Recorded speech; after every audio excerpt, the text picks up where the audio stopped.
DGP அலுவலகத்தில் தமிழ்நாடு பாஜக தலைவர் திரு நயினார் நாகேந்திரன் மேலே ஒரு கம்ப்ளைண்ட் கொடுக்கப்பட்டிருக்கு.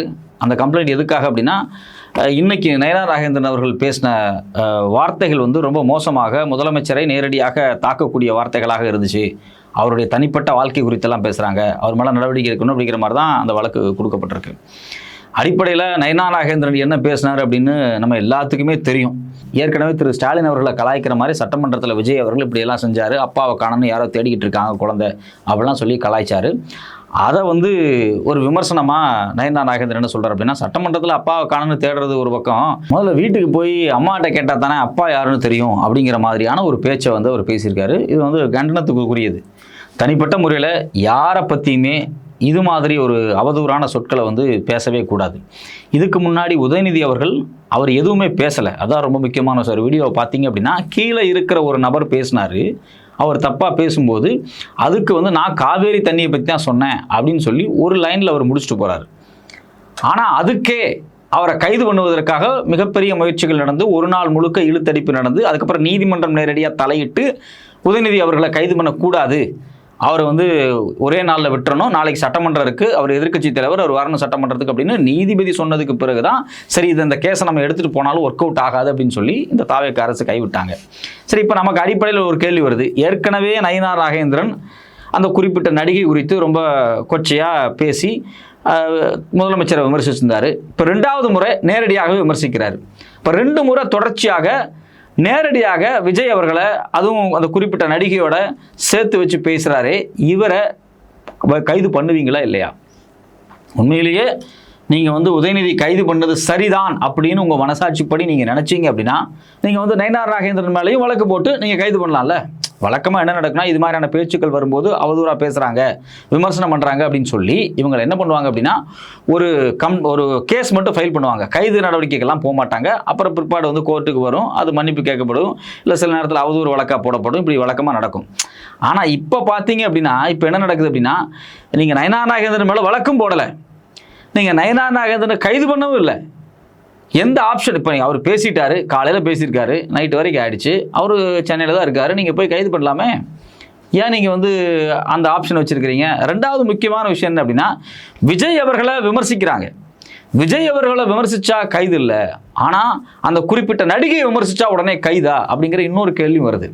ஏற்கனவே இந்த நடிகையை பற்றி பேசினாலே கைதா அப்படிங்கிற கேள்வி இந்த 2 விஷயத்துக்கு இடையில இந்த தாவேக அரசு மாட்டிட்டு முடிச்சுட்ருக்கோம் அப்படின்னு நமக்கு ஒரு சந்தேகம் வருது. ஒன்று, நீங்கள் உதயநிதியை கைது பண்ணது அவர் பேசுனதுக்காகத்தான் அப்படின்னு நீங்கள் நினச்சிங்க அப்படின்னா, நியாயப்படி பார்த்தா அவர் பேசவே இல்லை. அதுதான் ரொம்ப முக்கியமானது. நேரடியாக பேசின ஒருத்தர் தான் நயினார் நாகேந்திரன். இவர் மேலே நீங்கள் வழக்கு பதிவு பண்ணுவீங்களா, இவரை கைது பண்ணுவீங்களா அப்படின்னு சோஷியல் மீடியாவில் கடுமையான கேள்விகள் எழுந்துக்கிட்டு இருக்கு. இந்த நேரத்தில் தாவேகா தரப்பிலிருந்து சில மினிஸ்டர்ஸ் பேசியிருக்காங்க. அதில் குறிப்பாக அருண்ராஜ் அவர்கள் நயினார் நாகேந்திரனுக்கு வாழ்த்து சொல்லிட்டு போயிட்டார். இதில் ரொம்ப பொலிட்டிக்கலாக பேசுனது யாருன்னு பார்த்தீங்க அப்படின்னா, விசிகாவினுடைய அமைச்சர் திரு வன்னியரசு அவர்கள். அவர் ரொம்ப என்ன சொல்கிறார் அப்படின்னா, இது சனாதனவாதிகளினுடைய போக்கு, அவங்க வழக்கமாக பெண்களை இப்படி தான் விமர்சிப்பாங்க. மோடி அவர்கள் மம்தா பானர்ஜியும் சோனியா காந்தியும் இதை விட மோசமாக கேவலமாலாம் விமர்சன ஆள் தான் அவர் அப்படிங்கிற மாதிரி ஒரு விஷயத்தை அவர் சொல்லிட்டார். எக்ஸாக்டாக சொல்லணும்னா, தமிழ்நாடு முதலமைச்சர் குறித்து, அவரது குடும்பம் குறித்தும் மிக மோசமான அருவருக்கத்தக்க வகையில் பாரதிய ஜனதா கட்சியின் தமிழ்நாடு மாநில தலைவர் நயினார் நாகேந்திரன் பேசியது அநாகரிகமான பேச்சு, கடும் கண்டனத்துக்குரியது. அதான் சொல்றார். பாஜக சனாதனிகளிடம் வேறு என்ன எதிர்பார்க்க முடியும்? காங்கிரஸ் தலைவர் சோனியா காந்தி மற்றும் திரிணாமுல் காங்கிரஸ் தலைவர் மம்தா பானர்ஜி குறித்து இந்திய தலைமை அமைச்சர் அதாவது மோடி பேசாத அவதூறா? காஷ்மீரில் 8 வயது ஆசிபாவை கூட்டு பாலியல் வன்கொடுமை செய்த குற்றவாளிகளுக்கு ஆதரவாக பேரணி நடந்தது. ஆமாம், காஷ்மீரில் ஒரு சின்ன குழந்தைய கோயிலுக்குள்ளே வச்சு ரேப் பண்ணி கொன்னாங்க. அந்த குழந்தைய இப்படி நாசம் பண்ணவங்களை கைது பண்ணும்போது, அவங்களை கைது பண்ணக்கூடாதுன்னு அவங்களுக்கு ஆதரவாக இந்த RSS பாஜக சனாதன கும்பல் ஒரு பேரணி நடந்துச்சு. இதை விட மோசமான விஷயம் என்னென்னா, 5 மாத கர்ப்பிணியாக இருந்த பில்கிஸ் பானு கொல்லப்பட்டப்ப, 5 வயது கர்ப்பிணியாக இருக்கக்கூடிய பில்கிஸ் பானு அவர்களை கூட்டுப்பாலியல் பலாத்காரத்துக்கு உட்பட்டு அவங்க குழந்தைய கல்லால் அடித்து கொன்னப்ப அது குறித்து ஒரு பெரிய வழக்கு இந்த ஆர்எஸ்எஸ் பாஜக காரங்க மேலே நடந்துட்டு இருக்கு. அதில் அரெஸ்ட் ஆகி ஜெயிலுக்கு போய் அந்த ஜெயிலிருந்து விடுதலையாகி வெளியே வந்துட்டாங்க. இந்த அரசு அவங்களை விடுதலை பண்ணுச்சு இல்லையா, அந்த வெளியே வந்த மறுபடியும் திருப்பி உச்சநீதிமன்றம் அவங்க மேலே வந்து காட்டமான நடவடிக்கை எடுக்க சொல்லிடுச்சு. அதை தடை பண்ணிருச்சு அவங்க கொடுத்த அந்த பெயிலை. அந்த விஷயத்தில் அவங்க வெளியே வந்த உடனேயே விஹெச்பி மற்ற அமைப்புகள்லாம் போய் அவங்களுக்கு ஸ்வீட் கொடுத்து கொண்டாடினாங்க. யாருக்கு? 5 மாத கர்ப்பிணியை ரேப் பண்ணதுக்கும் அவங்களுடைய சின்ன குழந்தையை அடித்து கொண்டதுக்கும். ஸோ அப்போ இது மாதிரி மனநிலை உள்ளவங்களை பற்றி தான் வன்னியர் சொல்கிறாரு. பெண்களுக்கு எதிரான வெறுப்பும் அவதூறும் தான் அவர்கள் பேசும் அரசியலின் அடிப்படை. இதற்கு முன்னரும் நடிகை ஒருவர் குறித்து நயினார் நாகேந்திரன் பேச்சு தரம் தாழ்ந்து அமைந்திருந்தது. நயினார் நாகேந்திரன் தமது அநாகரிகமான பேச்சுக்கு மன்னிப்பு கேட்க வேண்டும் அப்படின்னு ஒரு வலியுறுத்தி இருக்கிறார். ஸோ இது இல்லாமல் பார்த்தீங்க அப்படின்னா அமைச்சர் வினோத் என்ன சொல்லியிருக்காரு அப்படின்னா, நயினார் நாகேந்திரன் முதல்வரிடமும் பொதுமக்களிடமும் பகிரங்கமாக மன்னிப்பு கேட்க வேண்டும். இது இல்லாமல் ராஜ்மோகன் ரொம்ப தெளிவாக என்ன சொல்கிறாரு, அநாகரிகமான பேச்சு ஒரு தலைவருக்கான பேச்சே அல்ல, ஏதோ ஒரு தெருமுனை பேச்சாளரை போல பேசியிருக்கிறார். இது ஏற்புடையது அல்ல. இதை நாம் கடுமையாக வன்மையாக கண்டிக்கிறேன். இருக்கும் இடத்திற்கு தகுந்த வகையிலும் தான் வகிக்கும் பொறுப்புக்கு ஏற்ற வகையிலும் பேச வேண்டும், நாகரிகமாக பேச வேண்டும். இது போன்ற 1000 அவதூறுகளை அவர்கள் ஏவினாலும் கூட நாகரிகமான முறையில் மேடை போட எங்கள் முதல்வர் சொல்லிக் கொடுத்திருக்கிறார் என்றார். ஸோ அவரும் வழக்கமாக என்ன சொல்கிறாங்க அப்படின்னா, நீங்கள் வந்து விஜய் அவர்கள்ட்ட மன்னிப்பு கேட்கணும், பொதுவாக மன்னிப்பு கேட்கணும், அந்த நடிகைகிட்ட மன்னிப்பு கேட்கணும், இப்படிங்கிறது தான் அவங்க வந்து பேசுகிறாங்க. ஸோ நமக்கு அடிப்படையில் ஒரு விஷயம் என்ன அப்படின்னா, யாருடைய தனிப்பட்ட வாழ்க்கை குறித்தும் பொதுவெளியில் விமர்சனமாக பேசவே கூடாது. அதுவும் குறிப்பாக முதலமைச்சர், மினிஸ்டர்ஸ், இது மாதிரியான கான்ஸ்டிடியூஷனல் பொசிஷனில் இருக்கக்கூடியவங்களுடைய தனிப்பட்ட வாழ்க்கையை கேவலமாக பேசுவது தவறு, அதில் மாற்று கருத்தே இல்லை. ஆனால் பேசாத ஒருத்தர் உதயநிதி, அதை பற்றி அவர் பேசலை, கீழே இருக்கிற ஒருத்தர் சொல்கிறாரு, அதுக்கு ரியாக்ட் பண்ணுறாரு. அந்த உதயநிதியை, எதிர்க்கட்சி தலைவரையே நீங்கள் விரட்டி போய் கைது பண்ணி ஒரு நாள் முழுக்க நீங்கள் வேனில் வச்சு அலக்கழிச்சிங்க, தஞ்சாவூருக்கும் சென்னைக்கும். ஆனால் இவர் தொடர்ச்சியாக வெளிப்படையாக பேசிக்கிட்டே இருக்காரு. இதுக்கு முன்னாடியும் பேசியிருக்காரு, இப்பவும் பேசியிருக்காரு. அன்னைக்கு உதயநிதி அவர்களை கைது பண்ணும்போது இந்த விமர்சனம் வந்துச்சு, ஏன் நயினார் நாகேந்திரன் பேசினா நீங்கள் வாய் திறக்க மாட்டீங்களா, அவர் மேலே நடவடிக்கை எடுக்க மாட்டீங்களா அப்படின்னு கேட்டாங்க. இப்போ 2வது முறை அவர் பேசியிருக்காரு, நீங்கள் இப்போ நடவடிக்கை எடுக்கவில்லை என்றால் நயினார் நாகேந்திரன் மேலே உங்களுக்கு பாஜகவை கண்டு பயம், பாஜக ஏதாவது செஞ்சிருமா நம்மளைய, தமிழ்நாடு மாநிலத்தினுடைய பாஜக தலைவரையே கைது பண்ணுறமே, அதுக்கப்புறம் பாஜக நம்மளை சும்மா விடாது அப்படிங்கும்போது பாஜக கிட்ட நீங்கள் பயந்து பம்மி நடுங்கி பொறுமையாக போறீங்க அப்படின்னு அர்த்தம். இல்லை அதிரடியாக போய் அவரை கைது பண்ணால் பாஜக கொடுக்கக்கூடிய குடைச்சல்கள், அதுக்கு நீங்கள் வந்து எதிர்வினை ஆற்றணும், வேறு வழியே கிடையாது. நீங்கள் இது வரைக்கும் எந்த எதிர்வினை ஆற்றணும் கிடையாது. பாஜக FCRA சட்டம் கொண்டு வருது, அதுக்கு சட்டமன்றத்தில் ஒரு தீர்மானம் வந்திருக்கு. ஆனால் ஒரு கட்சியாக தாவேக்கா இது வரைக்கும் என்ன ரியாக்ட் பண்ணியிருக்கு, எத்தனை இடத்துல போராட்டம் நடத்தியிருக்கு, கிறிஸ்தவ மக்களை ஒட்டுமொத்தமாக அவர்களுடைய வாழ்வாதாரத்தை, அவர்களுடைய கல்வி நிறுவனங்களை, மருத்துவ நிறுவனங்களை, ஹாஸ்பிட்டாலிட்டி நிறுவனங்களை எல்லாத்தையும் காலி பண்ணக்கூடிய வேலையை இந்த பாஜக ஒரு சட்டத்தினூடாக கொண்டு வர முயற்சிக்குது. தமிழ்நாடு முழுக்க எவ்வளோ போராட்டம் நடத்தியிருக்கிறீங்க? ஒன்றும் போராட்டம்லாம் நடத்தலை. பாஜக எதிர்ப்பு அப்படிங்கிறது வாயே திறக்கலை, அப்படியே விட்டாச்சு.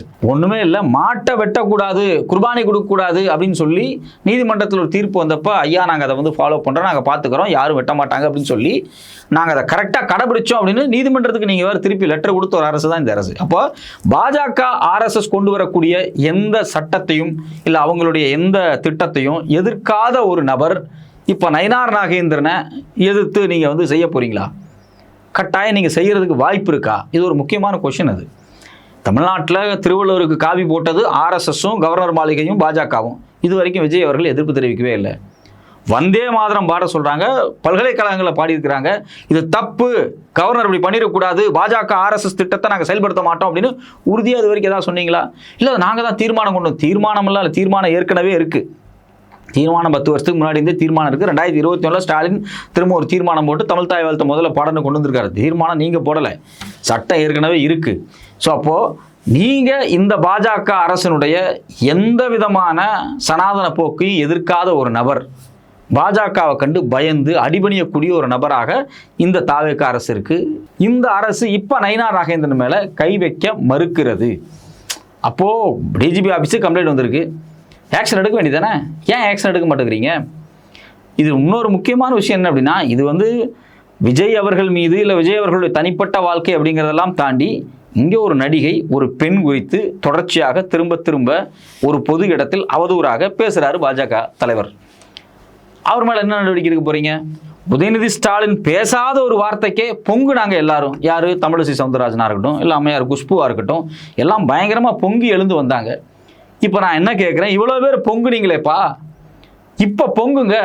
ஏன் நீங்கள் வந்து குஷ்பு அவர்களோ இல்லை வந்து தமிழிசை அவர்களோ நயினார் நாகேந்திரன் பேசுனது தவறு, அவர் மேலே வழக்கு பதியப்படணும், இல்லை அவர் வந்து மன்னிப்பு கேட்கணும், முதல்வர்கிட்ட மன்னிப்பு கேட்கணும், குறிப்பிட்ட நடிகைகிட்ட மன்னிப்பு கேட்கணும் அப்படின்னு ஏன் பொது வெளியில் பேசியிருக்கலாமே, ஏன் பேசலை? ஸோ அப்போது ஆளுக்கு ஏற்ற மாதிரி சூழலுக்கு ஏற்ற மாதிரி தொடர்ச்சியாக மாற்றி மாற்றி பேசக்கூடிய வேலையை இந்த பெண் போராளிகள்னு சொல்லக்கூடிய இந்த தமிழிசை சவுந்தரராஜன், குஷ்பு போன்றவர்கள்லாம் பேசுகிறாங்களான்னு ஒரு கேள்வி வருது. இதில் குறிப்பாக இன்னொரு விஷயமே இது வந்து ரொம்ப கவனமாக பார்க்க வேண்டிய விஷயமா இருக்குது. அது என்ன அப்படின்னா, யார் யாரை வேண்டுமானாலும் விமர்சிக்கலாம்.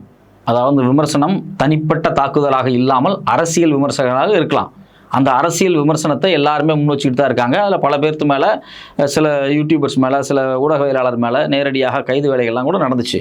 ஸோ இந்த விமர்சனம் அந்த குறிப்பிட்ட நடிகையை பற்றி திரும்ப திரும்ப வரும்போது நாங்கள் கைது பண்ணுவோம், வழக்கு போடுவோம் அப்படிங்கிற நடவடிக்கை திரும்ப திரும்ப விஜய் அரசு செய்ய முன் வரும்போது இன்னொரு கேள்வியும் என்ன வரும் அப்படின்னா, அப்போ அந்த நடிகையை பற்றி மட்டும் பேசினா உடனே நான் நடவடிக்கை எடுப்பேன், வேற எந்த பிரச்சனைக்கு நான் நடவடிக்கை எடுக்க மாட்டேன் அப்படிங்கிற ஒரு செய்தியை வெளிப்படுத்துறாங்களா அப்படின்னு ஒரு கேள்வி வருது. ஏன் இந்த கேள்வி வருது அப்படின்னா, கடந்த 2 நாட்களாக இதே தாவேகா கட்சியினுடைய ஒரு முக்கியமான மகளிர் அணியில் இருக்கக்கூடிய ஒரு பொறுப்பாளர் தன்னை வந்து மினிஸ்டருடைய PA இது மாதிரி அட்ஜஸ்ட்மெண்ட்டுக்கு ஒரு தவறான ஒரு பாலியல் வேலைகளுக்கு வந்து எங்களை ஈடுபடுத்துறாரு அப்படிங்கிற மாதிரியான ஒரு குற்றச்சாட்டை வந்து அவங்க முன் வச்சு வெளிப்படையாக வந்து கம்ப்ளைண்ட் கொடுத்து ஒரு ப்ரெஸ் மீட்டே கொடுக்குறாங்க. இதுவரைக்கும் அவங்க கொடுத்த கம்ப்ளைண்ட் மேலே என்ன நடவடிக்கை எடுக்கப்பட்டிருக்கு? நீங்கள் தான் சிங்கப்பெண் சட்டத்தை கொண்டு வந்துட்டீங்க, அதை கொண்டு வந்துட்டு இதை கொண்டு வந்துன்னு சொல்கிறீங்க. இதே போல தான் திருவண்ணாமலையில் இன்னொரு தாவேகா பெண் நிர்வாகிக்கு பாலியல் தொல்லை. இது இல்லாமல் ராணிப்பேட்டையை சார்ந்த இன்னொரு பெண் நிர்வாகிக்கு ஒரு பாலியல் தொல்லை. இதிலெல்லாம் அவங்கெல்லாம் வெளிப்படையாக வெளியே வந்து பொது வெளியில் நின்று வீடியோக்கள் எடுத்து வச்சு தொடர்ச்சியாக எங்களை மிரட்டிக்கிட்டே இருக்காங்க இவங்கெல்லாம் அப்படின்னு சொல்லி பர்டிகுலராக அவங்க கம்ப்ளைண்ட்டே கொடுக்குறாங்க. கமிஷனர் ஆஃபீஸில் கம்ப்ளைண்ட் கொடுக்குறாங்க, ப்ரெஸ்ஸில் வந்து பொது வெளியில் பேசுகிறாங்க. ஆனால் இதுவரைக்கும் அந்த பெண்கள் கொடுத்த கம்ப்ளைண்ட்டில் என்ன நடவடிக்கை நீங்கள் எடுத்துருக்கிறீங்க? மாறா என்ன நடந்திருக்கு அப்படின்னா, பல பெண்கள் இது மாதிரி கம்ப்ளைண்ட் கொடுக்க வந்த பல பெண்களை கட்சி விட்டு அனுப்பிச்சிருக்கிறீங்க. ஒன்றுமே இல்லை, ஒரு குறிப்பிட்ட MLA அவருடைய சகாக்கள் ஒரு பெண்ணை வந்து ஜூஸில் போதை மாத்திரை கலக்கி கொடுத்து அவங்கள வந்து சித்திரவதை செஞ்சுருக்கிறாங்க. அந்த அம்மா கவர்னர் மாளிகை வரைக்கும் போய் அந்த கம்ப்ளைண்ட் கொடுத்துட்டு வந்திருக்கிறாங்க. பொது வெளியில் நின்று பேசியிருக்காங்க, வீடியோ பேசி வெளியே ஆதாரத்தை வெளியிட்டிருக்கிறாங்க, ப்ரெஸ்ஸில் பேசியிருக்கிறாங்க. ஸ்ரீவைகுண்டம் MLA அவருடைய சுற்றி இருக்கக்கூடிய ஆட்கள் இப்படி பண்ணியிருக்காங்க அப்படிங்கிற ஆதாரத்தை அவங்க கொடுத்துக்கிட்டே இருக்காங்க. இது வரைக்கும் ஸ்ரீவைகுண்டம் MLA மேலே என்ன நடவடிக்கை எடுத்திருக்கீங்க? அப்போது ஸ்ரீவைகுண்டம் MLA மேலே நடவடிக்கை எடுக்க மாட்டீங்க, அந்த பக்கம் ராணிப்பேட்டை இருக்கக்கூடிய மாவட்ட செயலாளர் மேலே எந்த நடவடிக்கை எடுக்க மாட்டீங்க.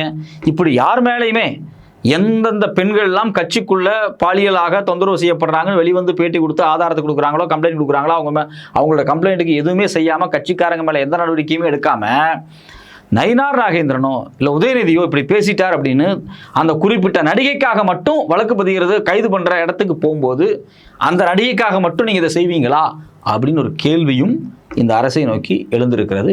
பொறுத்திருந்து பார்ப்போம் என்ன பதில் கிடைக்கிறது என்று.